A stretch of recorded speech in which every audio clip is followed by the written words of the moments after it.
click this, and click this, and click this, and hey, welcome everybody! Hi! Hello! It's time for Discussing Tabletop. It's, of course, November 19th, 2022. Starting a bit late, all on me. I didn't realize that I was going to have one vehicle this afternoon, so rather than going out earlier in the day, where I had a couple of stops to take, I had to go out, like, last minute and rush back here. Yeah, you know, but that's on me because I didn't talk with people about how, like, you know, there would be only one vehicle to use. I knew there would be, I thought there was going to be two. Always fun. You know? You know, going out anywhere right now sucks because it's holiday week. I have to remember I earned from points a free turkey, and they still had some, so I have to pick one up tomorrow. Turkey. Yeah. Better get one of those soon because they're going to all be gone. Well, tomorrow I have to go use the thing, and it should be pick-upable from our giant grocery store. I bought my turkey 2 days ago. Yeah. So, gotta remember to do that. Will I well, I mean, I got it tomorrow. I guess that's the big thing. Yeah. I couldn't add grocery store to my stop list, or it would have been like 7 o'clock where we've been starting, honestly. Fun. But hey, we do have a docket of topics today. If you are joining us in YouTube or any other sort of thing, the docket will be in the description below. But for those of you joining us live on Twitch, it is in the chat. So go ahead and check it out. It will be, of course, starting with... Well, we will talk briefly about the Magic the Gathering set. It's fully out, right, as well. I haven't looked at anything of it. I've looked a little bit.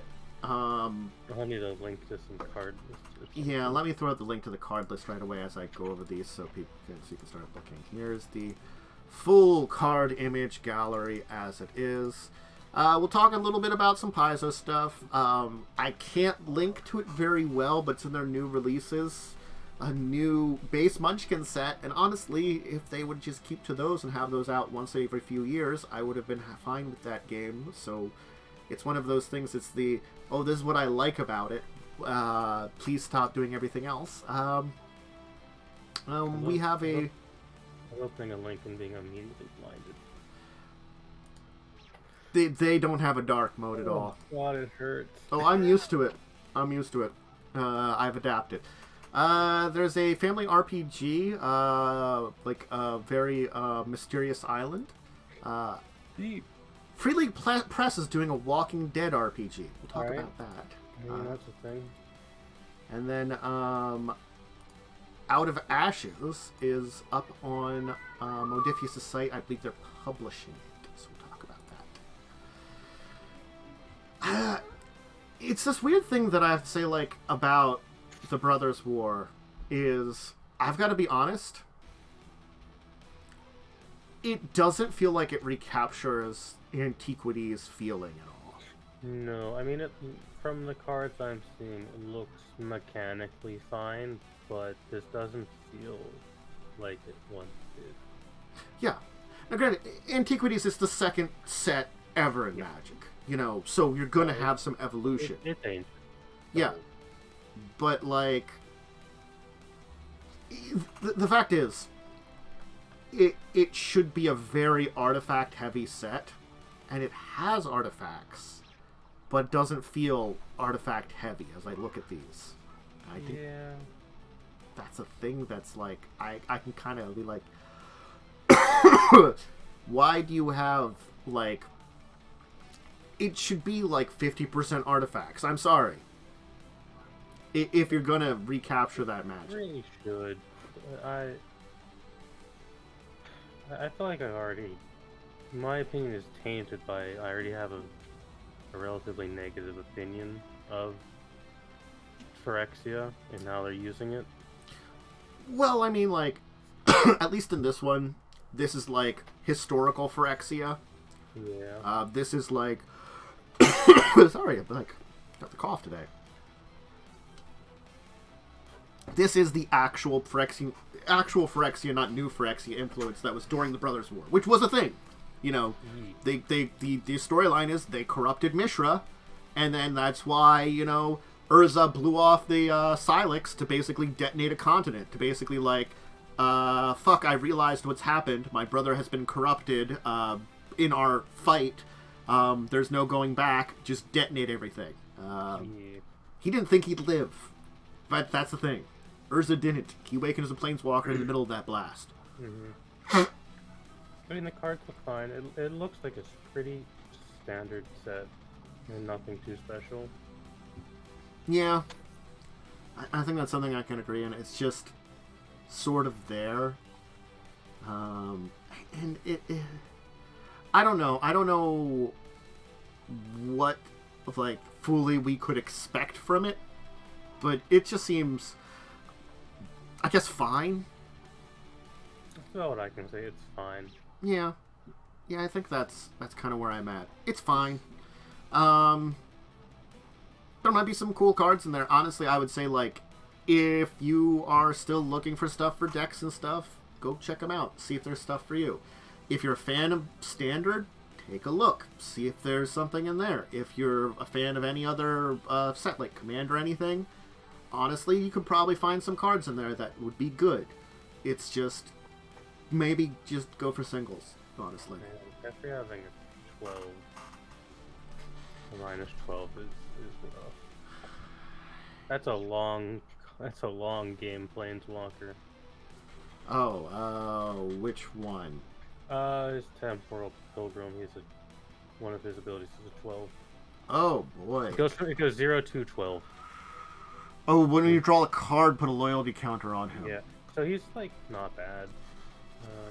Not my playstyle, but I do have a deck that would work very well. because when I play Magic, I tend to play to win quickly. So he's certainly not. Blue.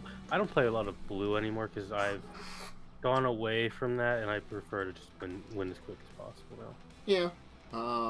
See, like, I built a lot of my main decks to be multiplayer because that's how I'd always play. Yeah. You know? So, like, my blue deck, its entire purpose is effectively draw every card in your deck. Fair. One of the win conditions is like Laboratory Maniac, where you just you can't draw anymore. But honestly, it's just made to just cycle through and keep drawing. So something like this Teferi would work really well in it. So it's like, it's not bad. It's just you have to have the right place for it. I tend to play a lot more red and white, which are your ramping stuff in your rush decks. Yeah. I honestly, as much as I like my blue deck, my big decks are like my green decks. I like a lot. I play a lot of black, or I used to when I actually played. And I mean, if you're gonna tell me to bring out one deck, I'll probably bring out the Zoblin deck. It's so silly, Fair. but I love it. I mean, I was building for Kamigawa the Samurai deck, but I kind of gave up on that one. I'm like, these cards are too expensive now. Maybe if you give it some time, as soon as it's out of Standard, it might be cheap enough. I mean, I'm fully expecting a lot of the cards to get on price, but I 100% Wandering Emperor is not going to go below $30. Unfortunately. He's just too strong. Yeah. But yeah, I would like to finish that Samurai deck at some point, because I got it like halfway done with what I got out of my box. You can go for 20 now. Oh, she went down in price. Good. Yes. Seems like the normal buy list market price is $18.95 right now. It's not too bad. It seems like it's dropped significantly recently. Yeah. Oh, she was super expensive like the month Kamigawa came out. Yeah. It seems like, I guess there's just some stuff came up that it dropped it just fairly recently, as much as it has. If I'm looking at the price history. Yep. Significant dropping. But yes, so, I mean, 20 is still a little expensive. It's a little much for one card, but it's more doable. I don't need her for the deck. I just like to have her. I think that's the thing is, like, if a $20 card feels like it's very good for the deck, I get that. But otherwise, I just, like, $10 is my top spend. Because honestly, well, she is good. She is, like, she's easily destroyed. And, like, she's a very early game Planeswalker because of her ability. Yeah. there's just so many, like, man, I just, it's like, I do have a price range with Magic cards nowadays, certainly, but I haven't bought singles in a while, No. just because, I don't think I've bought singles since my first year of college. I bought them years ago, but, like, like, nowadays, if I was really got back into deck building, like, if I took my Zoblin deck and upgraded it, with, like, the last, like, honestly, like, 10 sets, I might find some cards that I would really like, oh, I really could use these, and that would really fix and improve this deck, and then I maybe want to go out and get them, if I sat down and did that. But it's also having the extra money to do that sometimes. Yeah, I mean, I like Magic. Unfortunately, I've lost, like, 2 of my decks that I like playing. I don't know where they've gone. Yeah, I lost my Cascade deck. Don't know where that thing went. And I can't find my Populate deck either. Oof. That sucks. So, I mean, most I can say for this, check it out for yourself. It looks fine. Like, it looks standard Magic the Gathering. It's Yeah. nothing weird like New Capenna or Kamigawa were. Yeah. And standard's not bad. It just is... it's probably more artifact heavy, honestly. So, check it out. There's some Paizo things to talk about. Let's start with a standalone adventure for Starfinder, and then I will follow up with their month in releases. So the first one is Become a Legend, Defy the Dragon. It's literally called Defy the Dragon, which it's got like a... That looks kind of like a robot dragon or something on there. A mecha dragon. Yeah. So, you know, you're fighting a mecha dragon in space because it's Starfinder. 10 to 13, that is a high level game. It is a high level of game. One book... These kind of things are good. Yeah. It's good to have some variety. It is a higher level campaign. So if you're checking it out, you know, hi Damien. Oh, so it's got mechs. You can build mech suits. Yeah. Adventure Toolbox featuring new mechs based on ancient Govenian technology. But yes, it's got introduction to mechs in this game. Gundam. You could do Gundam time. Starfighter Gundam adventures. No. Right, Damien? She says this look of like, why have you grabbed me? I know you're petting me, but why? Yeah, sounds alright. It is I, the cat. I am evil. Cats are evil. She is. There you go. Be free. She's like, fine, I will go now. Yeah. So yeah, they're star metal mechs until the adamantine dragon freed the world. So yeah, she's ruling the planet with corruption and cruelty. So it's basically like, well, these people were conquered by these mechs, and then a dragon took over and freed them, and by freed them, also took them over. And so now they're like, well, we live on this planet now, and it's been long enough. We're going to take the old mechs and fight against the dragon again. Seems like a cool idea, honestly. Yeah. Hey, thanks, Paizo, for very interesting adventures. So their month in gaming was the Defy the Dragon, of course, an Interstellar Species pack for Starfinder. I think we talked about that one. I think we did. The Impossible Lands is out. We talked about that one. The Taste of Ashes, the Pathfinder Adventure Path, where you're probably neutral evil, is Adventure 5. And oh wait, I just looked at this. Complete adventure for 15 to 17th level. This one might... The Bloodlords might take you to 20th level. I imagine it will if it's at that point. Yeah. That could be fun. Yeah. Not many adventure paths do that, so it's cool to see that. And especially for 2nd edition, because honestly, I'm curious how 2nd edition high level works, because I've gotten to 10th level, and it works okay, but I haven't really tested beyond that. Played at level 1. You know, if my adventure would continue, I don't know if it ever will. I don't know if it can. I think we got way too off topic. Well, I mean, for me, my adventure too. Oh, yours? That one might never continue. I don't know. That's the one where you keep missing, right? I haven't heard much from our GM at all about what's going on. Life be that way. Honestly, like, I feel like if I wanted to do something with that group, I just have to form a new group out of the, maybe. Like, I honestly, at this point in time, if I wanted to do something, I might grab a few of them and maybe, like, be like, hey, I'll just grab some other people from my normal group of people and be like, hey, new group doing something like Pathfinder 2nd Edition.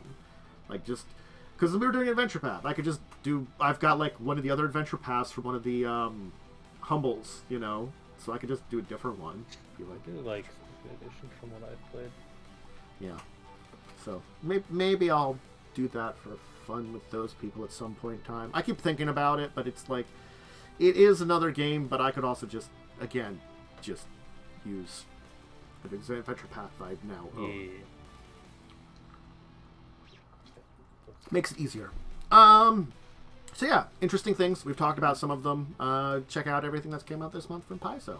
They do, as usual, a pretty good job. This link doesn't work, so I'm going to link to the new releases page here in Steve Jackson Games, because it's the only thing that does work. But they basically put out Munchkin 10, Time Warp, a new 112 cards. Does not exist, apparently. It's not existing for you? That's weird. Why is this Munchkin page not exist? Alright. This isn't a new release page. It's like, it's kind of borked a little bit too. Fix your website, Steve Jackson. I mean, like, I don't... Make it look like it's also not from 2002. This is kind of one of those things, is that, like, listing stuff that's like, okay, it's neat, but it's also like, for normal Munchkin, which is supposed to be very, like, D&D fantasy inspired. Yeah. It kind of feels off topic, because it's sort of like history with, like, George Washington's false teeth. This was like, what? Like, you're in a dungeon somewhere and, like, a time distortion field opens up and just dumps out George Washington's teeth? Or Mrs. O'Leary's cow? It's sort of like, I like that they put these out, but it's also like, they're fucking running out of ideas. I mean, they've exhausted, like, what's left? What can you do for Munchkin? So much of this has come out already. They've parodied so much stuff with it that it is kind of feeling like it's getting more and more difficult. And they're just stretching. Or they have to find a new IP they have to, like, take over, because they can't do anything on their own, because they're, again, like, they've done all the ideas. And it's the thing of, like, and this is something that I can say, is they do a good job plenty of times. Even, like, more recently, there are times they do a good job. Maybe think up of a new IP or game? Nah, just make Munchkin again. Just saying.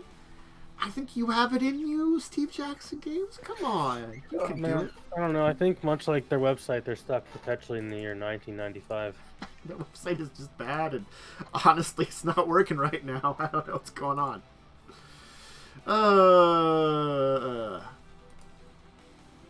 It's just kind of broken. Whatever. The website is pretty broken, yeah. I'm just gonna go for whatever. It's fine. Munchkin's a thing. Yeah, it continues to be a thing. I think. Oh, okay, I found their product page. I managed to get through that through like another that like. One work? Yeah. Well, it took me to get into their actual product area. Their store works. So it's just their like page where they would like actually like show it off to the public. No, you have to go into their like store. It doesn't. Even the store is taking about 1 billion years to load. I mean, it's fine. It's Munchkin, right? Yeah. It's fine. So, again, like, honestly, if you're just playing base Munchkin and you have all the other 9 and you just want another one, it's there. It's this weird thing of, like, also it is 10 expansions to base Munchkin. That's still a lot even for just that. Yeah, there's too much Munchkin. So yeah. Anyway, here's that link for anybody that wants to check it out. Description for anybody watching this on YouTube or any other place. Let's talk about something family related. Family seems nice. Everybody likes family. Family. Especially Vin Diesel. Vin Diesel does like family. So the Sorcerer's Tales Mysterious Island Family RPG. So I feel like, though I'd have to confirm this by really going through a lot of this, it like, somewhere, it feels like it's Mysterious Island like Jules Verne. Or maybe they're just saying a name like that, and I don't know for sure. I don't know what you... Because it's got the same kind of piratey feel as, like, very Jules Verne. Pirates, Treasure, Magic, and Monsters, solo to 5 players, ages 8 to adult. So it is made for, like, you're doing it with some family stuff. Well, I mean, it's set in the grim fairy tale world, so I don't quite know if it has anything to do with that other thing. It might just be named similarly. Set in the grim world of 18th century dark fairy tales. The thing is, 18th century is around what this should have been for Jules Verne and his Mysterious Island, the actual, like, book he wrote. So maybe Mysterious Islands is supposed to be, like... Might be an homage. Homage, yeah. Some sort of, like, not... Like, it has some similar things of, like, pirates, islands with weird creatures and mysterious weird things and stuff like that, but not quite the same, which is fine. It's fun, dude. It's got 27 days. It's a hybrid RPG board game and book kind of thing. So it's got, like, that... family adventures are usually different from your standard RPG. Yeah. There are some actual family, like, RPGs that are pure RPG, but usually those are very, very much more on the kid-friendly, I think. Yes. By combining it, kind of making it a little bit more board gamey, I think that's a good way of making it a little bit more family friendly without necessarily taking away from what would maybe drive off parents for something a little more complex. So maybe they have more fun, because parents will put up with shit for their kids. Yes. But if they also have fun, it's great.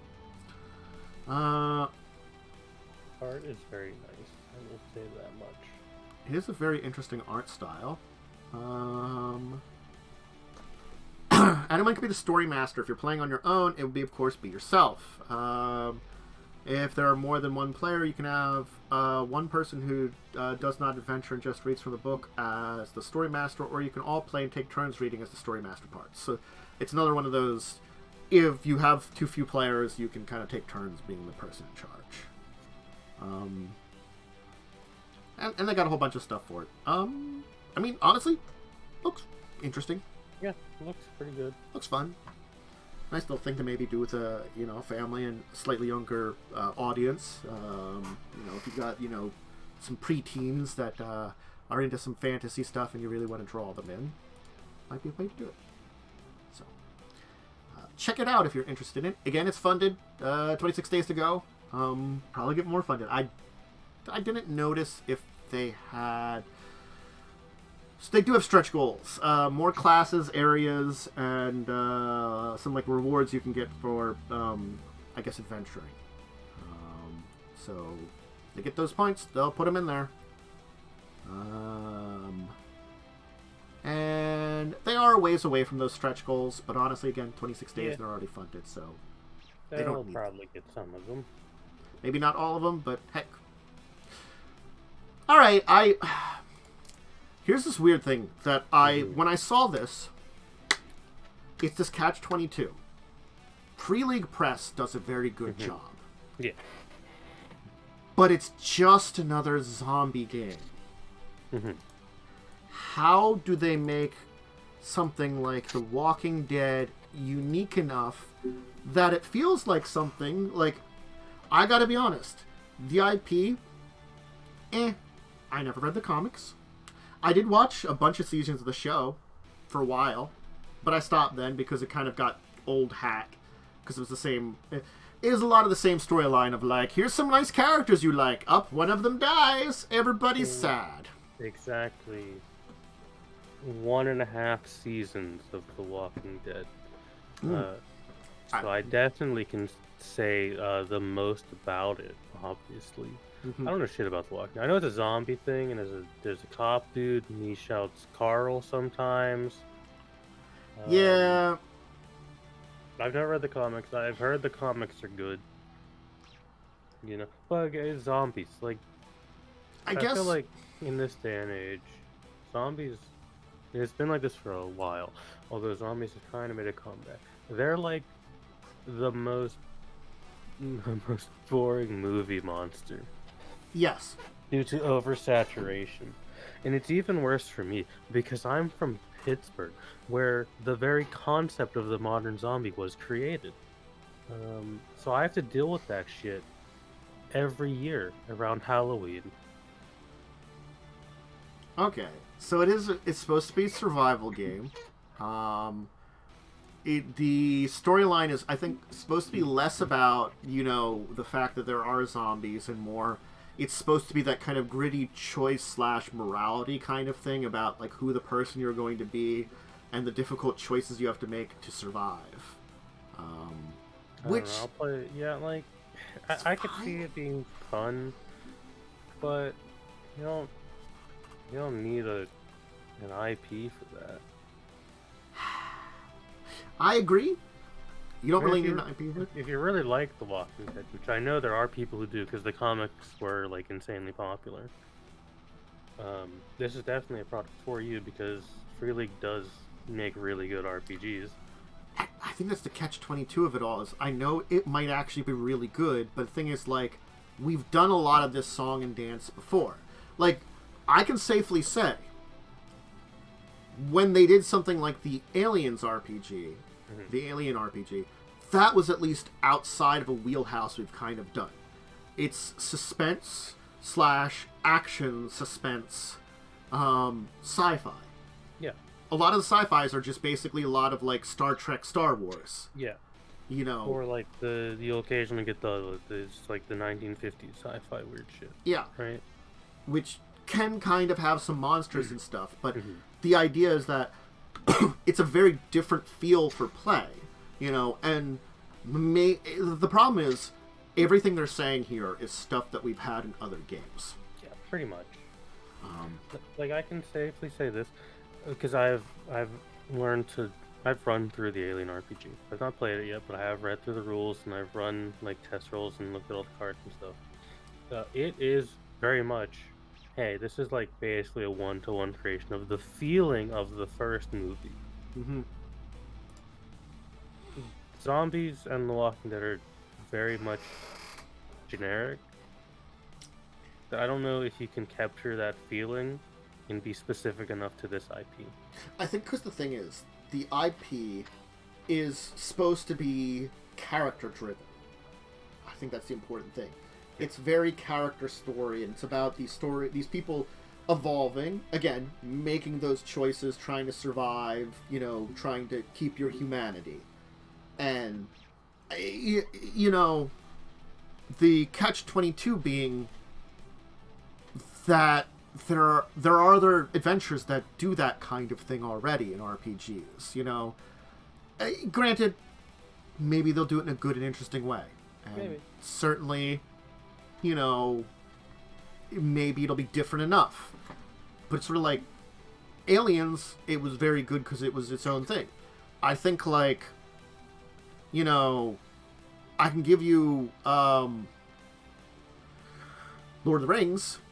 The world has enough unique stuff in the way it goes things that's very different than a lot of fantasy RPGs do things, you know. It's very, like, low magic, which a lot of people don't do low magic. There are some low magic adventures, but people just tend not to do that because it's, you know, harder to get people like, oh, cool, that's neat, you know. I'm a guy with a sword. Fear my guy with swordness. Grr! Fear the all-powerful fighting man. Yeah. But, you can make interesting stuff like that. You just have to design it around that kind of thing. Yeah. So. I also don't think the Walking Dead universe is particularly interesting. Granted, I don't know a lot about it, but isn't it just real life that zombies exist? Isn't that the universe?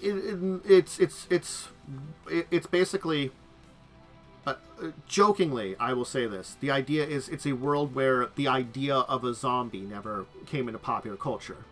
Mm-hmm. So zombies, that's why they call them something else. Because the zombies weren't a thing in culture. Because it's stupid.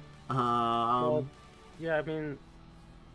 Because zombie as a term is not TM. Anybody can fucking use it. Just anyone can use it. I mean, it's like... I'm kind of remembering now, the problem I did have with The Walking Dead is it very much relies too much on the concept of genre blindness to drive its plot forward. Which I'm not a big fan of genre blindness, personally. Mm-hmm. And then it's just zombie survival. It's supposed to be like a plague, and I mean, like in the first season, they find out that it's just something that everybody's infected with. So if you die, you're probably going to become a zombie. Well, that sucks for everybody. That's it. But I mean, I know the TV show is ending this year finally. They had a spin-off. I remember hearing about it. Like 3 spin-offs. Well then, then the main one at least is going away. Great. It's for the best, honestly. It's been on for too long. Agree. I don't know, play this and I'll be the dude with the baseball bat that, kills everyone's favorite character. Look, again... That was a thing that happened or something. I think what would be best right now is wait for the quick start and see how it plays. Yes, I need to see the rules before I judge this, because I can judge it all day on the IP, but I need to see how it mechanically functions that properly. I think for me, I'm gonna try to take a step back from the IP and be like, if we're talking about it as concept for a game, I'm like, well, we've had that a lot. Mm-hmm. I want to see what you do differently. You've got my eye at least. What do you do differently? If it's mechanically interesting enough, I will look at it again, because this is the thing with the Alien RPG, which is really the only Free League I have more in-depth experience with. It is based on Alien. It also works as just a really good system for sci-fi horror. Yeah. So. Anyway, I got one more main topic today. Out of Ashes. So the idea is that there's a big war. The Nameless Emperor defeated, his legions scattered, destroyed, but the cost of the world is in ruin. So you're survivors that are seeking to protect and rebuild in this ruined world after a great, I guess, effectively global war. The people that did Liminal, which I vaguely remember Liminal a little bit, but the person that authored Liminal is doing this one. It's a fantasy RPG. I think Liminal was more sci-fi, if I'm remembering. Yes, Liminal is, I think, more sci-fi / modern. So the Great War is doing things like corrupt land. There's monsters out there, remaining forces of the Nameless Emperor, those scattered, some of them still try to rebuild to rebuild the empire kind of thing. So you have to worry about them. So it is in fact, community-based kind of adventure where you're probably going to be part of a community and help try to rebuild and build it, which is actually kind of an interesting direction. I like that a bunch.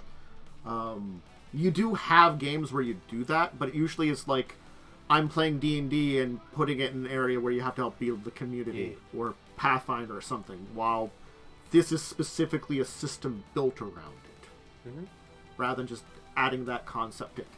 So, 266 pages, got the rules and details. The PDF is £15. I should put this to US dollars. They're probably going to be around 15 because they're around pretty, $18 about. Yeah, that's pretty these days.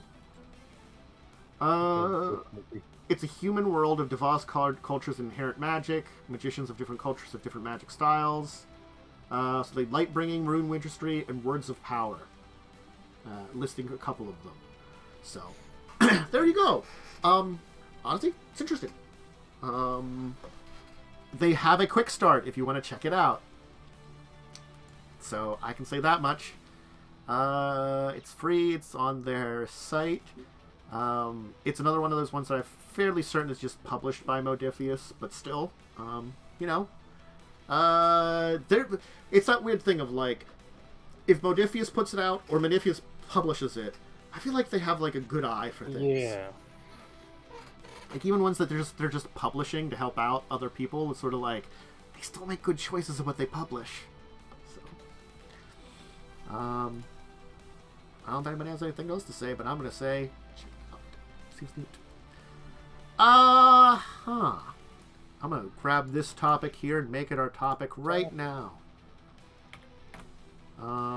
Because, gotta be honest, it came up. And it does exist now. And let me put it into the... Where is the... Hi, Nightbot. I want to put you into the docket thing here. This topic for our deeper discussion. Because we can quickly move on to that. This is what I called Downtime General. So this is an idea of just the general uses of downtime as a thing. I'm keeping magic item creation, or like special item creation, magic item creation, all those kind of things where you're like making stuff in the game, items and tools and stuff.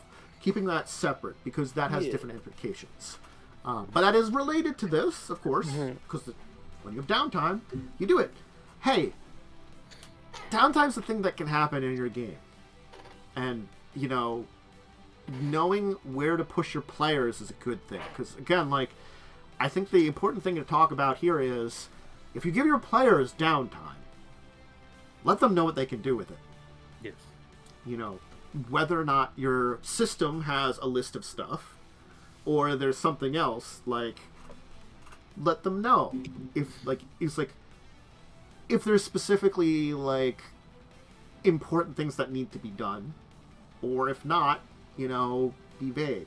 Like, I gotta be honest, I didn't really give you any downtime for this, because I'm like, there's a meeting kind of in a month, but I'm like, there's probably a lot of work that still needs to be done around your fucking island, so you really don't have a lot of downtime, you know? No. So, like, I wasn't gonna give a lot. Like, the thing with that game is, theoretically, we have an infinite amount of downtime. Yes. Because sailing takes a long time. Yes. So a lot of, like, the stuff you would normally do in downtime with the more mechanical side of, you know, not this conversation about that, but the crafting side, you just do that whenever. Yeah. You're on a boat for weeks. And we've done some of the downtime stuff, like things where I think I've just said, like, you earned some money. Yeah.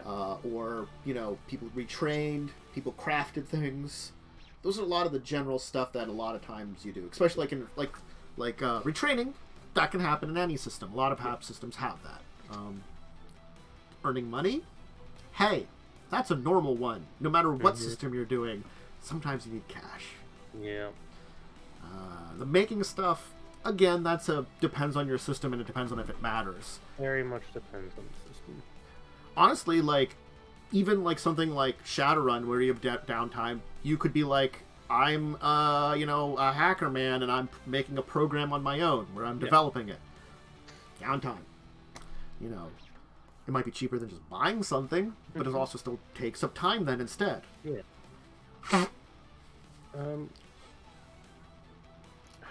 The thing, you also, there are certain games where you just have, like, a lot of downtime you can just gloss over. Like, again, Buccaneers is a game where we have a near infinite amount of downtime because we're on a boat sailing. We don't say what we're doing every day because a lot of it not important. Yeah. I think that's the accuracy about it. Is the unfortunate thing is there's a lot of stuff that you do in that game Mm-hmm. that's just not important, so we don't talk about it. Like, sure, I'll give an example. Misty has a spouse, right? You can assume, because he's on the boat, most of Misty's downtime is spending time with him. Yeah. Yakul, I don't know what Yakul does for his downtime, I'll be honest. I think he just sits in like a closet, tries to look busy most of the time. I don't know what he does. He has 7 or 8 intelligence. He's a dummy. It might be worse. I don't know, honestly. I don't know. I know he had 6 charisma at one point. He did have 6 charisma. He's gotten it to 8. He improved. Is that enough? I don't know. Revia, I probably, researches maps and stuff. Jacob does crafting in his downtime. We don't have to say these things because they gloss over them. I don't think Revia has downtime. Revia never... Well, realistically, Revia would, because Revia's not the only fucking person piloting the ship as much as Cell thinks so, because Revia needs to sleep, eat, and take breaks. Shifts exist. Revia's not awake 24/7 on the wheel of the boat. Revia wants to be. You have to sleep at some point mechanically. Yeah.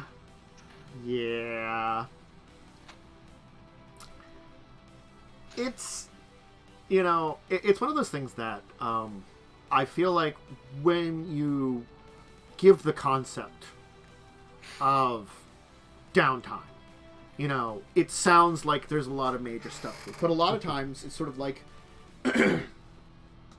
you're planning for that kind of stuff. Yeah. Like you would be like, okay, you have this much time open there. What are you doing with that time? What are you doing with this? What are you doing with that? And I mean, that's fine. You're setting up for that. And then, granted, you give options, but usually you're limiting that. Yeah, like, in the Thursday game I run, in a couple of sessions when they get asked, like, what thing you do, there's going to be a point of approximately 3 months of downtime for them. I'm not going to have them go through every day. Yeah. I'm going to be like, give me 4 major things you do in this time period. It's like, I think the best way to give an example of how, like, downtime is so important and how you have to understand it is, let's talk Shadowrun here. Because guess what? Shadowrun has the most downtime out of every game system you'll play. Yep. You go on a run. Okay, you have downtime in the middle before the next one's arranged, and you go on it. Sometimes you can have a long story line, but guess what? A lot of those times that you have long storylines where you travel to places, it's mostly like, I've gone this place. Okay, we have to, like, case the place or, like, do this kind of things here, and it takes time to set up our, infiltration, and we have to arrange a way out. No, guess what? You also have downtime with that. But there's a lot to in the middle of stuff between these actions. I have been in a very long Shadowrun game before. I was in a game that lasted about approximately 2 years. In that game, most of the time, we were not doing jobs. We were in quote-unquote downtime.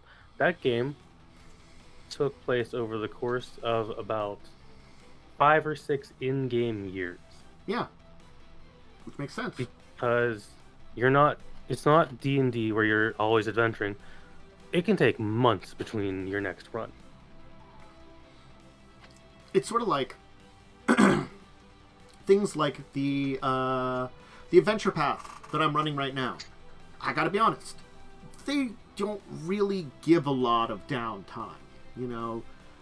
They've got nebulous time frames, and sometimes, like, give an example of, like, book 2, they have no time frame. It's sort of just like, do things. And then book 3, it's very nebulous of like, hey, can you help me with this, like, spy work? Yeah. And then, like, they technically could have not mentioned the regatta at all. And you could have learned about it after you've done the spy work, because that's really kind of how the book does it. But I was like, I'll give it that the regatta is coming up like in a couple of months or something, that it sounds like it's something coming up soon, So there's like some hype behind it, since that's the big finale of the adventure. Yeah. Book 4, I mean, they give you kind of like a month to clear out the island, ish, and then rebuild it. Mm-hmm.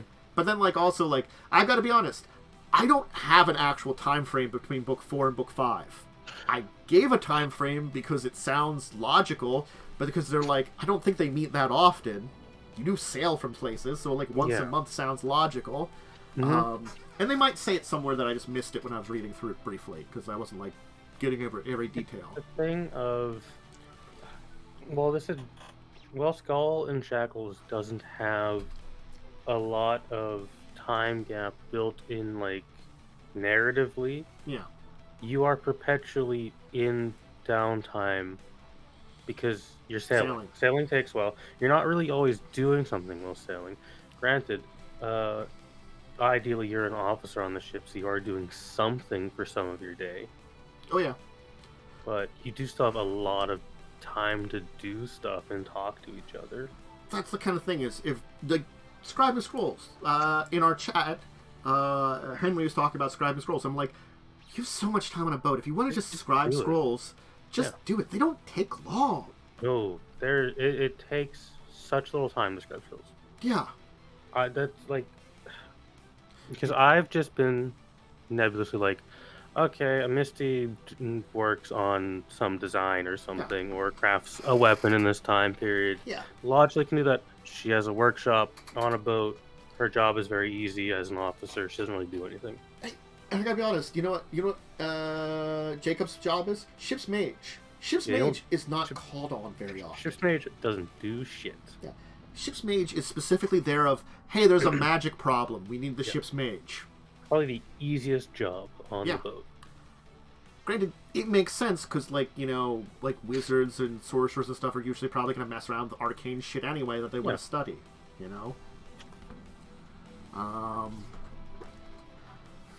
So, there's this, like... And granted, you can have adventures... we've talked about this, I think that, like, pacing and stuff for adventures. You can have adventures that don't have downtime. Certainly, like, they exist. But it's sort of like... For the boat, I don't say a lot about the downtime because most of the stuff isn't really needed. Because there's so much of it... Yeah. It's not special. It's all assumed until we as a player say, hey, I need to do this specific thing.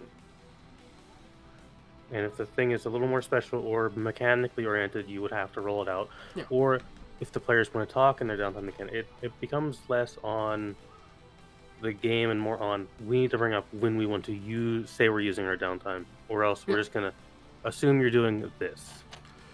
It's sort of like, I think what you were saying, you have your game, you're going to do a 3-month time jump. Yeah.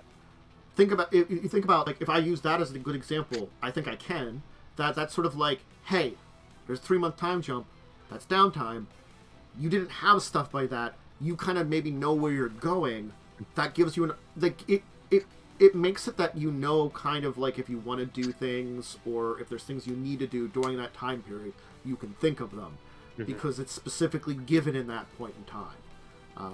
Rather than, like, again, pirate game, boat, it's assumed you got a fuck ton of town time. Yes. And, that's downtime. Travel games have downtime built into the system. Even if you're walking, you only walk, like, 8 hours, and probably only, like, maybe take an 8-hour nap. That leaves 8 hours, like, morning and evening of resting, because you can only walk so much in a day before you're pushing yourself. What the hell do you do? Well, if you're an alchemist, you could spend, like, a couple hours crafting something at the side of the road, maybe you set up some camp or something, or maybe you go hunting for something, get some, like, pelts, to go sell in the next town you visit, things like that, Scribe a scroll! You might not have time for it. Scribe a scroll. They don't take long. I remember when we did Carrying Ground, Anne, she could scribe scrolls. Yeah. Every couple of downtimes of rest, she was like, okay, I want to scribe this into a scroll. Do I have enough time? And it usually was, because it doesn't take that long. Yeah. And again, like, that's just walking, traveling. And, like, it's one of those versions of downtime people don't realize is that, unless you're in specifically like combat, adventuring, exploring a town where time is very like everything's happening relatively fast, you have that downtime built into the natural ways things work. A dungeon crawl, like a game like Mad Mage, you wouldn't have a lot of that kind of downtime. But for your typical D&D game, you would. Yeah, because Mad Mage is one of those ones where you're exploring, and that means since you're just exploring, you're not like running around, walking large distances. There are places that you can rest throughout the day. As you hang around a place and check it out, or secure locations, maybe like stop to make a lunch or something very easily. It can assume you could probably adventure a lot more than that kind of 8 hours that you're walking, if you're just traveling somewhere. But again, there's probably a lot of combat, or probably a lot of things happening. You don't have that downtime built in because of the nature of it. In our Stars Without Numbers game, every time we make a jump to another star system, we have 6 days of downtime. Every jump. That is mechanically built into the system. Do we go over every one of those days? Of course not. The game would take a billion years. Yeah. If we have something we want to do in those days, then we go over it. Otherwise, it's assumed we're doing our job on the ship. Yeah. It's like maybe you have something you want to do. And I think it's the thing of me as a DM, as a person in charge, will, when I know that this downtime is something special and not normal, that's when I usually go to like, hey, you've got some downtime, here's what the setup is there anything you want to particularly do? Otherwise, you gotta let, it kind of is up to the players to like take note of like, oh, hey, I have some downtime. As a player, and this has come up a lot in Buccaneer specific, the sheer quantity of downtime, I utilize most of my downtime in that, not mechanically doing anything, but to grow my character as a person. Yeah. I will have all of my conversations during the travel time, during all that. Yeah. That's just how I do it. I don't mechanically ever really do much on the assumed downtime, or even during the actual like long periods of time, except for the pre-training, which took them like 2 weeks. Again, your job is another one of those jobs that you don't have to do much until you're needed. You're the gunner. Yeah. So I don't have to do anything until we go raiding. So until you go fire a weapon at someone, you don't need to do something. There are some jobs on a ship that are like that. It's like you have to be ready because you never know when that's going to happen. And maybe you do things like having drills or like, maintaining the, stuff, fixing up anything related to those weapons. So there's stuff to do. Just like with Jacob, like, oh, is there anything I have to do magical based? You probably have to check in with everybody during the day, But Jacob still doesn't have to do a lot. It's sort of like, is there anything you need me to do? Any kind of information that you want me to look up? What's going on? And then after those questions are asked, it's like, oh, is there any kind of like magical repairs or magic that needs to be cast for the ship? Okay, no, I got time now. You have like a checklist of here's a couple of things I do daily, and after that, certain jobs on the ship are just like, no, you don't have anything. And maybe Revy is taking up a lot of their day sailing the ship. But yes, there's probably a lot of other stuff related to that. I'm going to assume that Revia probably does have less downtime. Because yes, if they give themselves an 8-hour ship of sailing, they might do things like navigation work, checking in with Yakul about, like, ship-related stuff, talk with some of the officers. I just assume Yakul has the most downtime. Probably. He doesn't do anything. He doesn't really know a lot. He doesn't know how to do anything on a ship. So we can't really let him. It's just, he's supposed to be in the room when you talk about things. He's the captain in quotation. And granted, the reason for that is, Cool's kind of like the lumbering idiot. And there are captains that are like that anyway in the pirate crew. Yeah. Like, give example, Harrigan. He's a very hands-off. He's sort of like, I'm going to be doing my own thing. If I'm needed, get me. Yeah. It better be something I'm needed for, or I will be upset, That's the point of officers. Yeah. That's why, like, Plug and Scourge were in charge pretty much, because they were put in charge. They were the daily, day-to-day people that did a lot of most of the work. Mm-hmm. Revia wants to be hands-on. Yakul would be hands-on, no one lets him be. Yeah, we don't trust him to be hands-on. He's proven that he can't be trusted to be alone. He will not do the job right. Don't worry about it. He'll try. He'll break. He'll ruin it. But, it kind of shows that this concept of downtime will exist in your game, and it's just, some of it is just there naturally. Maybe make sure your characters understand that. That's the thing that I would do. Is there's like, hey, I think I said that early on, which maybe most people forgot. Is like, you're going to be traveling on a ship a lot. If there's anything you want to do while traveling on the ship, let me know. That's why I'm so adamant in being like, hey guys, if you want to do anything, we have to make our own downtime, because we're on a fucking boat for weeks at a time, guys. I've told you that, and if you forget about that, it's not my fault. I have to remind Henry like 6 times a week to be like, hey dude, you could just craft scrolls, because this question keeps getting asked. You have a lot of time. You're on a boat. It takes us like 2 weeks to sail from point A to point B. When you go to Port Peril for the meeting, you could just be like, can I make a bunch of scrolls? And I'm like, how many do you want to make? Yeah, it only takes like 2 hours per level or something. It's something stupid like that. Like, I think most scrolls take at most like 8 hours to make. Yeah. Like, and that's like, you're probably not going to be making the higher level scrolls that will be more than 8 hours, which is a day's work. Like, the scrolls lose their value as they go up in level, honestly, because a lot of like utility spells that you don't really want to prep are low level. Yeah. So like the ones you don't want to prep that are the utility, then you make scrolls of them. Like I don't want to fucking prep like the unlock spell every day. I'll just make 3 scrolls of it. Yeah. Because honestly, you can make it at your caster level. Yeah. Specifically. So, hey, it's already what it needs to be. So we'll have to just...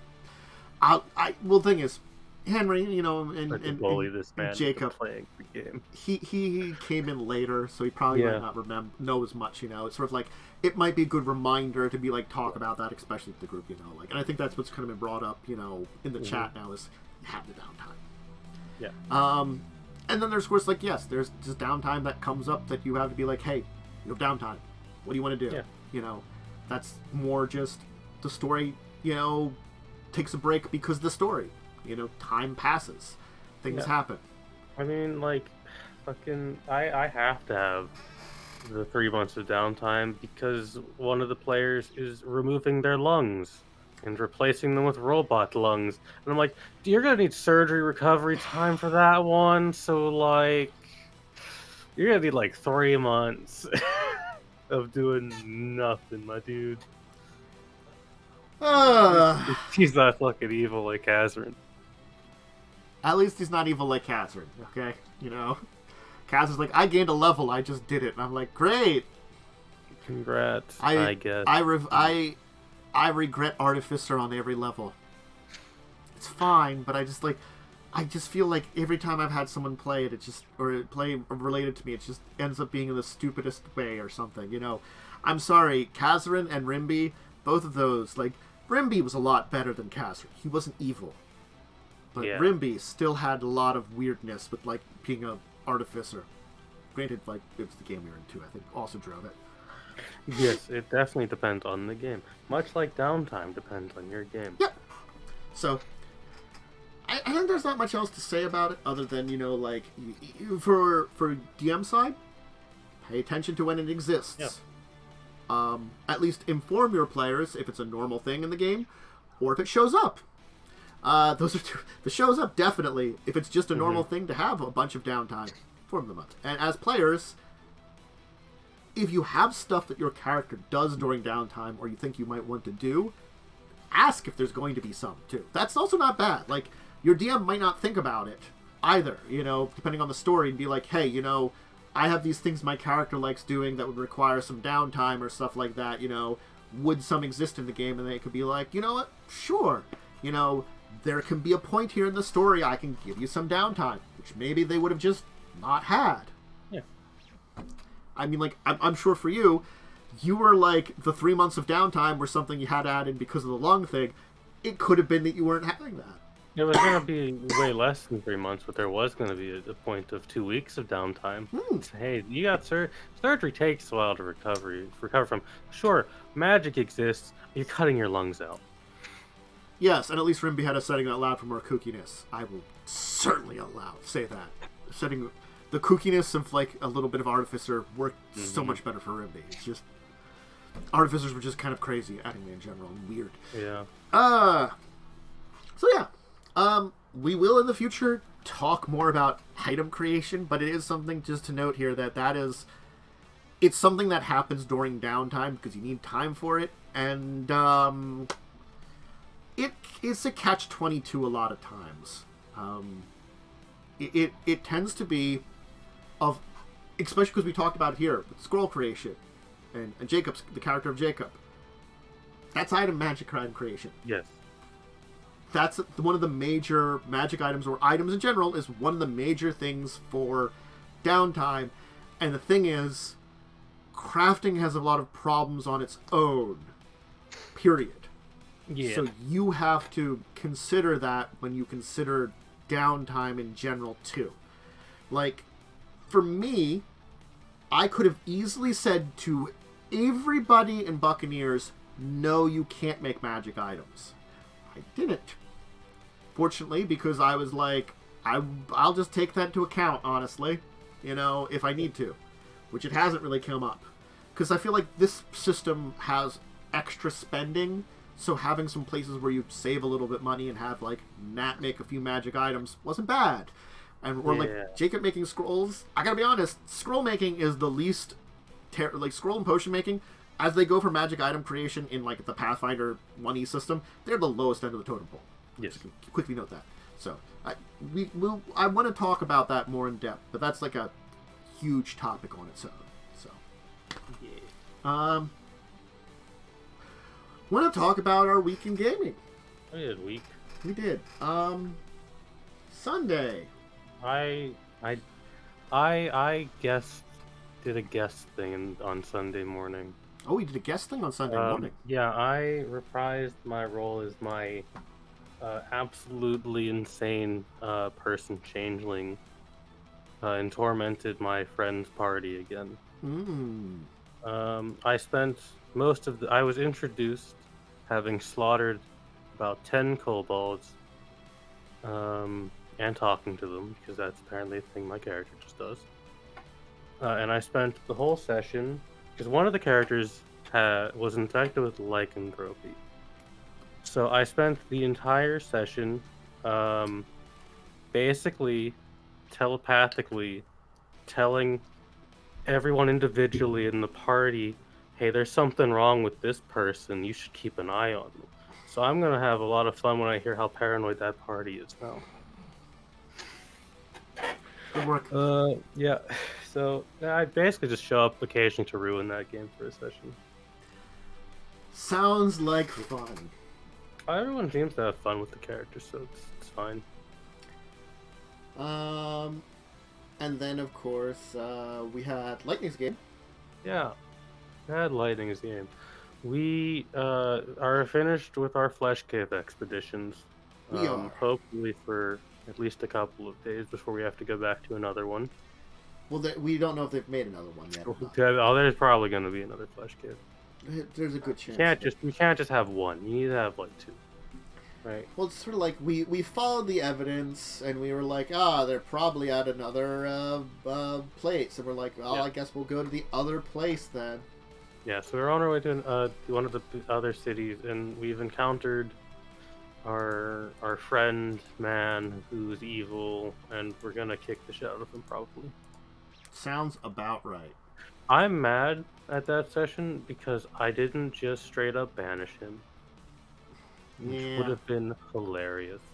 I mean, he made a save, but it wasn't by a lot, at least. No, because the DC was 14 and he rolled a 16. Yeah. Certainly, there's been a lot of times where I feel like I do feel bad sometimes, where it's sort of like, oh, their DC is so like they have to like roll so well, and then I actually roll well. I'm like, oh, well, that's kind of I know. It feels anticlimactic. I know how it would have been really funny to me because it would have had to make Lightning like change a large portion of his game if I just removed that man from the world in one turn. Yeah. And it's certainly like again, it's sort of like it's like even like Buccaneers, like or one of the like Get Game or something, where it's sort of like make a save, and I'm like, well, their saves really suck, and then they make it.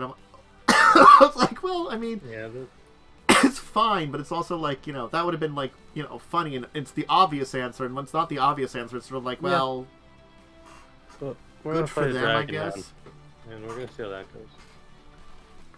Maybe Cell will finally fireball himself when he casts the spell, because he's one of those dumb wild magic idiots. Yeah. And then our noble will be kind of a jerk again, and like, He is just a jerk. He's just a big old jerk. He is the worst kind of nobility. Yeah, he's snooty. Yeah. He's like, why? You're probably just here because, freaking father was like, get a real job, Yeah, I mean, I've said it before, but when Iris died, you were left with 2 idiots, so good luck. It just is going to increase the sass. Now you have a third person who's actually smart, but no one's told her anything that's going on. My character doesn't know enough to answer that. The other 2 haven't told her anything that they've found, so she's, figuring it out for herself. Like, I don't know what's going on. That's the problem. It's sort of like, it's like, what am I supposed to know? I don't. What? Mm-hmm. Yep. Tag and Indra are a bit dumb. Yeah. Yep. That was Sunday. Mm-hmm.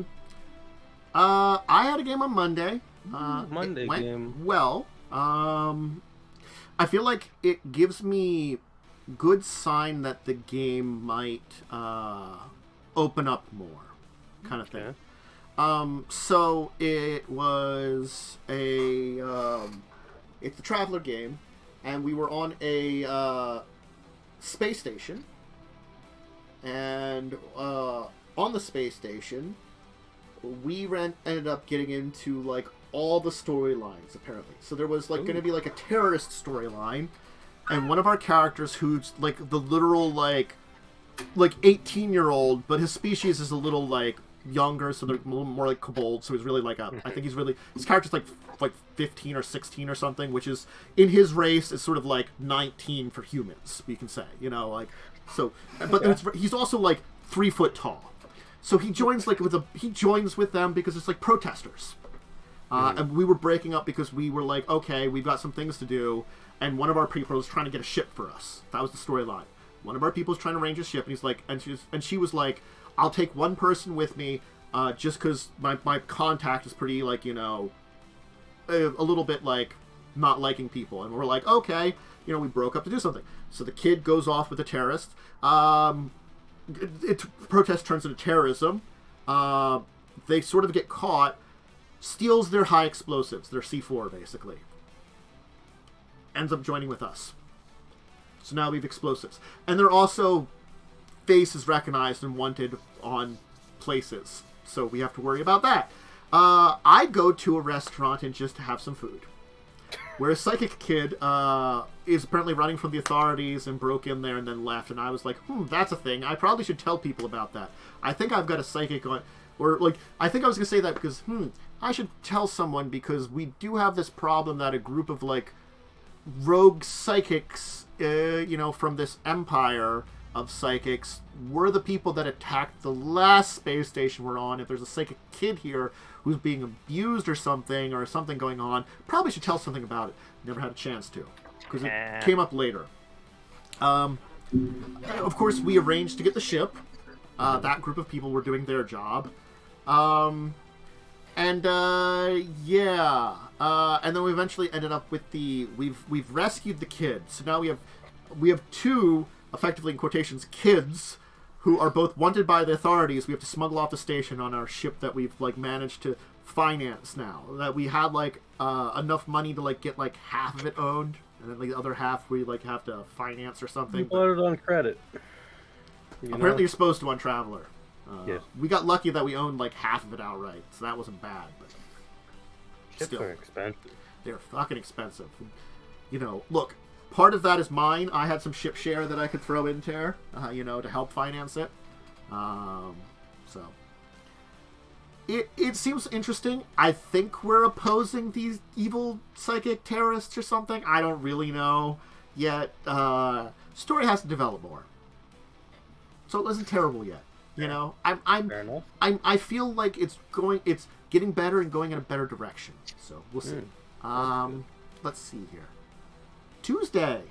I had Tuesday. We had a session that was one of that game has slowly also been getting better. It's good. It's taken a couple sessions for it to start getting better, but it has started to get better. I think the DM has realized what we want out of the game and what he actually wants out of the game. So we've kind of hit that point of like, this feels decent enough to play and it's getting better. Yeah. We finished up starting a workers' revolution and left that planet immediately because we didn't want to be there.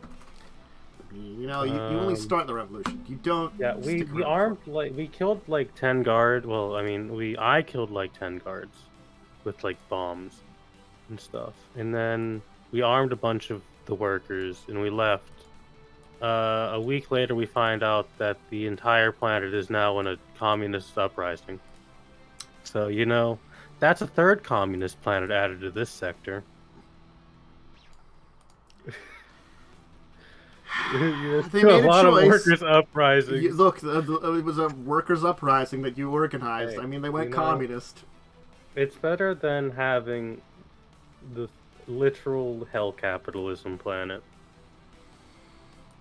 In all honesty, because that planet sucked. Granted, all the planets have sucked so far because it's terrible people. But we then went to deal with someone's personal side quest, Lightning's characters. We gotta rescue their friends. Their friend is being held as a slave in like a casino kind of space station. We went there. Some stuff happened. Cell's character, who's a French man, ran into another French guy, and they've decided they must punch each other in a duel now. I wasn't really paying that much attention to the story. However, I'm the only one who knows any of that because my character speaks French. It's a French duel. So yeah, they're gonna actually punch. Just French. They are. The planet is. The planet he is from is literally like 19th century France, but with space technology. Okay. That's Cell. Cell's character's name is Merovinci, which is a real life French noble line, by the way. Cell is actually a French noble.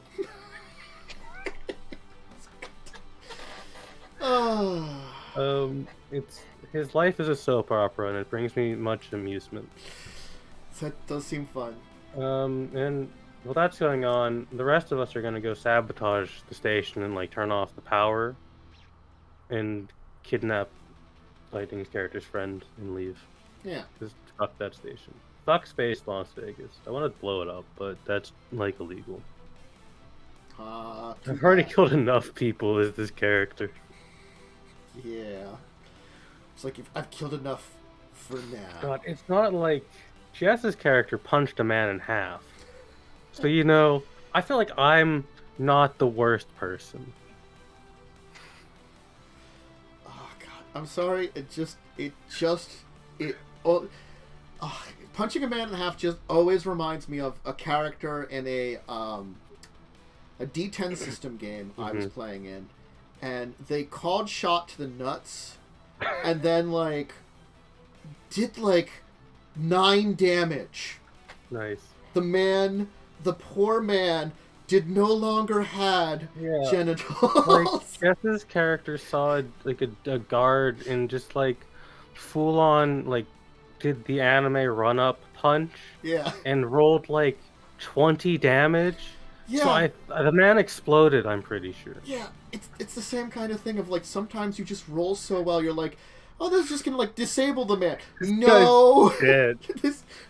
That guy's dead. The other one, well, I mean, he's alive, I guess. He's just not doing well, and I mean, like, he's got a very high pitched voice now. Well, yeah, we also you've neutered that man. The fist, Jess's character's fists do heavy weapon damage, basically. They do as much damage as a missile. Missile punch. I like it. Yeah, the other thing that happened is my character had found a cool box and put an AI into it. That AI has been slowly getting more intelligent. It left our ship and stole someone else's ship, so that might be a future problem. Sounds like a future problem. It's also like the Jesus of my religion, I guess. Ah. So I have to go find my box Jesus at some point. Well, we had the season finale of We did. Buccaneers of Shackled Sea. We had a lot of conversations. There was a lot of conversations. It was kind of like it was pretty much just cleanup from the session before. A lot of it. It's a little bit of damage control on someone's part. Yeah.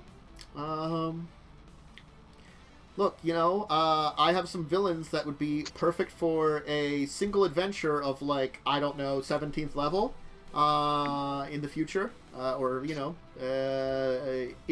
you want to be involved in that adventure of, like, single adventure of 17th level. If not, they can go away and be some other, high-level adventurer's problem. Yeah, I mean, I'm going to be 100% honest.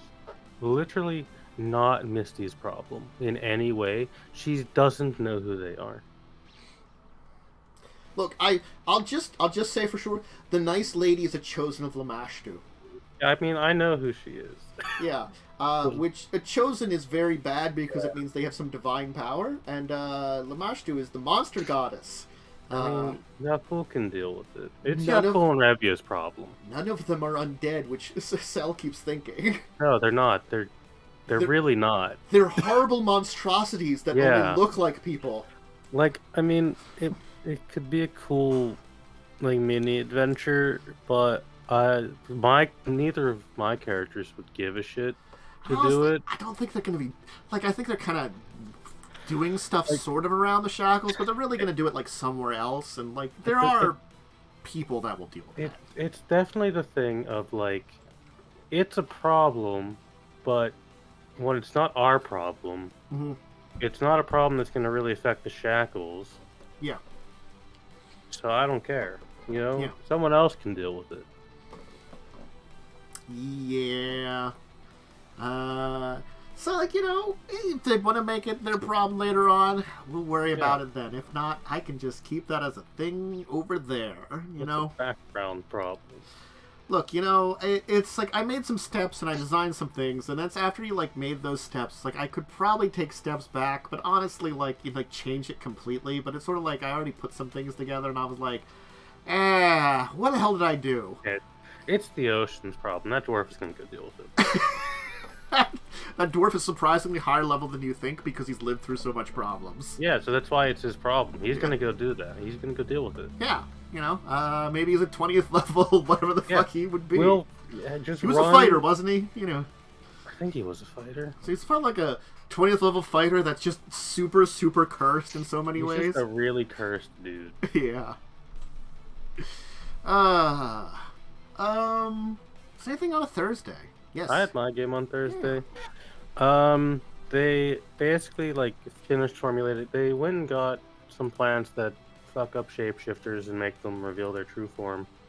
And then they finished formulating a plan to go and, like, kick some fae out of the castle because they've been mind controlling the count there to do their bidding. They kicked in. They wanted to sneak in, but they rolled so badly their average was 10. So the sneaking became kicking in the front door. It was going to be a much harder encounter, but someone cast silence on my mage. Ah.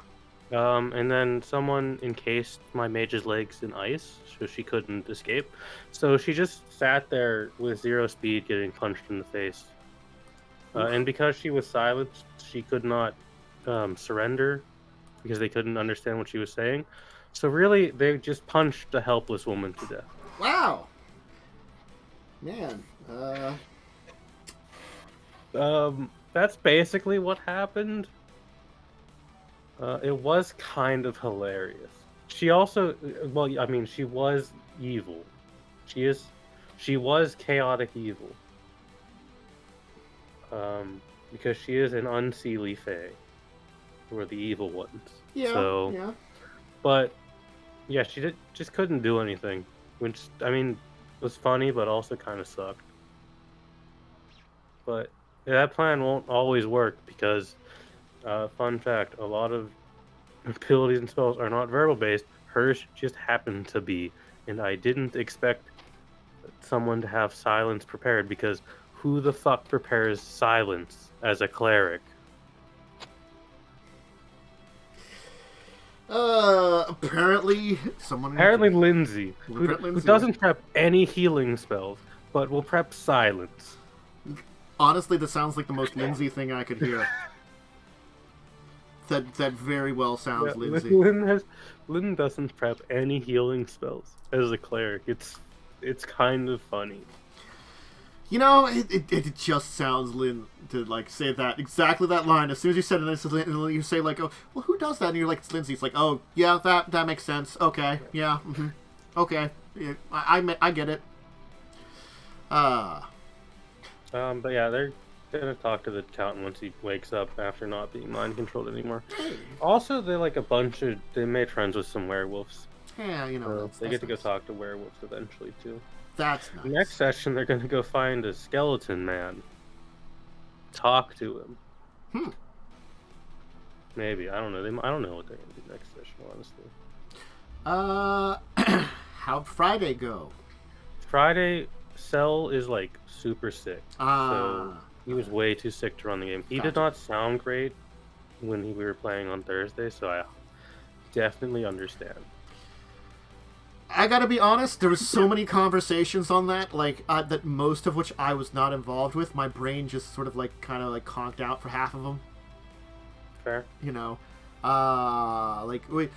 It just sort of, like, is that thing of, like, I understand it. It's like that thing... I may have been running the game, but I was very little involved in the game. Yeah, you didn't do a lot that session. So it's sort of like... us talking to each other. Yeah, so I vegged a little bit, so, like, I missed that. The important thing to note are, like, Misty is gonna, like, just become the Shackles first Inquisitor. That's, like, the only maybe world-affecting thing that came out of that. Yeah. We'll see how all that goes. That's a future issue. There's lots of future issues that you have right now, so... Also, Jacob hit on my younger sister, and that's not okay. Jacob weirdly hits on a lot of things. Jacob has 2 girlfriends, and he tried to introduce them to each other. They would get along. Yeah, they would... It's a fucking water gene. They're water creatures, yeah. Neither are known for polygamy. Or not polygamy, monogamy. Neither are they're neither of their kind. They really Jacob aren't. Is a horny man. I mean, he needs bonked. He does really need to get bonked. Water Girlfriend 1, meet Water Girlfriend 2. Which one's the side piece? Don't introduce them to each other, please. Turns out Jacob's the side piece for both of them. Totally the side piece for both of them. There is no way that is not true. Anyway, I think that was it then for our week. Yep, that was it. It's a good week. Hi, I have an update from of Wrath the Righteous. I forgot that. Oh god. I got done chapter 4. And was immediately just like, not for different reasons. So, I gotta be honest, ending of Chapter 4, fine. You know, it was fine. They had a couple of really difficult battles, including a, battle where you fight and defeat, Baphomet. Mm-hmm. I gotta be honest, part of it sucked because he basically dispels, like, 90% of your buffs when he shows up. Which kind of sucks because it's a game that's based around buffs a lot of times. Yep. Though I ran into the situation of, oh wait, I've got this paladin that has this ability that can spend 2 smites to declare this smite evil on this person applies to all of my allies. Wow. Then anybody that rolls a nat 20 automatically criticals. Do I have everybody hasted and get 1 billion attacks? I do. Because we're 17th level. There will be crits. And that actually worked very well. There were enough crits to kill the bastard before he could do anything of particular meanness. Nice. Yeah. Because, you know, when we're 17th level, you crit for like 100 damage. And when you have like 700 hit points, you only need 7. And honestly, when you're getting 1 every other turn and you're just casting spells that aren't really doing a lot to us or something, and trying to be cheeky, whatever. Anyway, that was surprisingly easier. It was easier compared to this fucking stupid dragon that was having, like, strength drain breath weapon. That's all it did to us. Nice. It killed my wizard by doing that, because, God, she has no strength. So just drained her twice and failed 2 saves. But the battles weren't super stupid, as I've said before. Some of them have really been bad. Honestly, the entire Abyss was fine, but it was also just not needed. It felt like just a weird extra. So, you know, it's fine though. And we got back to town, and of course we're at the everything is reset stage, but I'm not quite there yet because I gotta re-liberate Dresden or something, and the main town. And I ran into an issue that I didn't realize it, so I've got to like on tomorrow or something off stream, got to reload a earlier save and redo something, because you have it that there are 2 routes of NPCs you can take. Whichever you take, the other dies. And I'm like, oh no, wait, I don't care about either of these NPCs. and then I looked and I'm like, oh, shoot, the one that I would have die, I actually half care about because he has a quest for me that I was halfway through. Oof. Damn, I gotta rescue him, so I've got the quest. Oh wait, the other one is like a merchant and the guy in charge of the inn, which was kind of neat, but there, oh well, they're going to die. I'm like, I have no emotional connection to these people. Why is their decision for this? Like, it just kind of reminds me of, like, in Mass Effect 1, where you have to choose, like, a one lives, one dies situation, and your options are the space racist or the normal dude. It's probably a little bit like, more. Both characters are completely uninteresting and shit. I mean, like, these characters might be more interesting, like, but like the fact is they're like maybe even 3rd class NPCs. Like, the fact is, one of them's an NPC who I met in the Abyss, who I did half of a quest line for, and I have to finish it now. And the other are 2 NPCs, one who, like, owns the inn, who I'm like, oh, hi, I've met you, and the other who owned a shop outside the inn. That's it. I think there's a way to save both of them, but it's like I have to do an evil choice. It's sort of like you have to... Because the thing is, like, I think the captain is, like, trying to, like, rescue some people while the other people are under attack, and if you convince the captain to not rescue those people, he lives. I don't think the people that he's trying to rescue matter at all. They're like, guards from the town! And I'm like, oh, I could rescue them. Oh, no. Oh, wait, I can hold off rescuing them because they're just captives. Wait, can I come back for that? You know, no. What? It's extra stupid. There's a moral decision that doesn't make any sense. Yeah, it really is. It's like that's why I'm like, whatever, I'll reload it and do the one that has the quest for me. Because that's what it is. It was a moral decision that didn't make any sense, and I was just kind of confused about it, like, why it's there, you know? If it had been, like, a character that had made... Like, there were characters that, like, were second-class NPCs that I feel like would have been better choices. That I could have had actual moral choice, quandaries. There was like the one character you meet once you get back who's like, oh, hey, you're alive, who has their wife is like a major character. Is that one of the ones involved? No, but that one could have been there, and that would, been another more choice there with another, like, there were some other important NPCs. Are they brought up at all? No, it's just third-class NPCs, and I'm just like, I don't know. Other than that, it's fine. The other thing is, like, stuff's ramped up to more closer to my difficulty. Where the hell were these things when they first invaded? They would have just killed everything. No. I mean, like, it's... obviously, you have to, like... Yeah, it's a game, so you have to, it has to be balanced. But it's, like... Aside that, it's the XCOM problem of, like... Why aren't you just sending the, like, sectopods and shit first? Yeah. Have them out there right away, because they exist. Why, like... why are you not full-scale warring? Why are you just sitting there with your weird little... lizard dude?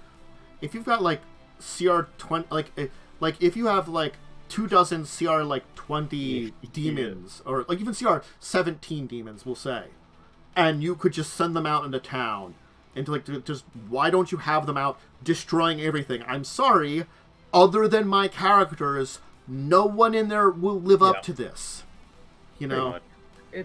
It's obviously a game balance thing, but it is one of those funny, silly things to think about. Oh yeah, no, I was thinking about it. That it was very silly when I encountered it. I'm like, wow, these are. Hey, there's a Baylor there. Oh, there's a Baylor Ravager there who's like a Baylor with like 10 levels of something. Great, Oh, I think it was like a Baylor with like is the Barbarian Bard Scald. It's like, yeah, it was like a fucking Baylor Scald, and I'm like, that is so weird. Why would a Baylor be a Scald, too? Other than it's got like a weird, like, debuff performance that it says right away. Is that why you made it a Scald? Storyline-wise, I do not know why it would just be a Scald. It's so... Some of their combinations are just silly. But, yeah. Other than that, I mean, it's fine. I feel like I've reached that point in time that I need to finish it to get that full view of it, because it's sort of like, it's, again, not terrible. It's just not great. Like, it might have a really good ending, right? And that ending could make it worth it. See, that's the thing is, if Kingmaker's ending had been better, it would have made it much more worth it. Like, again, Kingmaker's overall, like, the actual ending, most of it was fine. It's just some of that stuff that led up to it was really bad and just kind of was annoying and sucky. So it's sort of like it had, like, this, like, really beat you down, and then they're like, oh, yeah, here's all this nice stuff that you resulted in from your work. And I'm like, well, I mean, you already, like, soured me, so that can't be a good ending. Like, I'm sorry, like, like, you put this ending together, but you soured me right before it. How is that going to make it a good ending, even though that is, like, theoretically beat it? And I'm hoping it's nothing like that. I hope that it's just a fine ending, Because honestly, there might be a few companion quests that I'm not finishing. Because honestly, Serial Killer Lady, if she gets another companion quest, I might ignore the fuck out of that one. No, why he's there. Out of all the characters, she's the least likely to be there, honestly. Yes, it's an excuse to murder, but she murders not just demons. Specifically, there was a storyline of her murdering also Crusaders that you basically had to tell her, like, I had to basically tell her, like, slap her on the wrist and be like, knock that off, you naughty, in order to not lose her. Why is this person still alive? Why haven't they been executed? Apparently, because they're, which is, okay, it's much more a story, like, she's a noble, but she's not really a noble, because apparently her father, at a young age, was, basically the manservant of the last surviving member of this noble family, and they looked a lot alike, so when something horrible happened and that person died, basically not at his fault, it was kind of accidental, he basically replaced him. So and then became a noble line, and then found a nice elven lady and had a half-elf daughter who's a serial killer. And protects her. But also, like, apparently I know for a fact, because I've seen it, that her last storyline is murdering her father. That's the culmination of it, because I guess she wants to. Because while we were in the Abyss, there were these nice homunculi that you could murder in in the brothel, and she got one that looked like her father and killed it. So we know what she wants to do. I mean, it's just such a anyway. It's a hell of a storyline, and I'm like, I don't want to finish it. It's so bad. It's so much more out of place out of all of the bad storylines that they kind of have that feel out of place sometimes. So, anyway, I'll see. I'll do more of it. I don't know how much of it finishes. And hey, you know, if you catched up with Stellaris, honestly, I got rid of the racial abilities for my species because they were fine, but honestly, as soon as I could get those superior ones, because of course I went genetics because it's the best route, and you know, unless you're going for memes or something for psionic, or like, you know, you want to suffer yourself and want to go robot form, honestly, you know, I went that route. Also, the Great Khan died instantaneously. That tends to happen. Yeah. It was sort of sad. I was like, wow, you showed up. Oh, can you do something? Oh, nope. Well, you died. Oops. So much in that game was just, like, weird. Anyway, I'll do more of that. I'll do more Pathfinder. Buccaneers is on break. So, yeah. That'll be kind of this week. I think it's Thanksgiving this week, too, isn't it, on Thursday? Yeah, it's holiday. Yeah. I have a 3-day weekend, technically. Well, I mean, Wednesday through Friday off. The only day I know I'm doing something is I think I'm going to my grandfather's, which is, fortunately, that's close. We live close to my grandfather. That's 15 minutes away, unlike my grandmother, who's like 2 hours away. But we've arranged for her to be hanging out with my cousin who lives nearby. So because that way, you know, and we'll maybe go visit her on the weekend or something to give her some food or something, you know, when it's more appropriate. Anyway, but that's the schedule for this week. Thank you for joining me, Momo, as per pretty usual nowadays. If there's anything else in the schedule, I'll let people know. I think I talked about maybe doing something on Wednesday evening, but it's going to feel like what I feel like, honestly, on that evening. I might just enjoy the week off and maybe get some work done and setting up the next adventure. Which I do have to get actually some work done setting up the next one. Because I think I've said it. The next part is there's like 2 or 3 things that are set up for you that you have a choice of which order they do them in, but they're all like important to do for the storyline. So, you know, and I think some you don't technically need to do. But, you know, they kind of set it up that, hey, these things would be really good to do. Here you go. Choose which ones you do in order you do it in. So I got to set up for some of those. Because I don't know which order you're going to do it in. Fair. I might not have an idea until, like, the first section of that. So might as well be ready.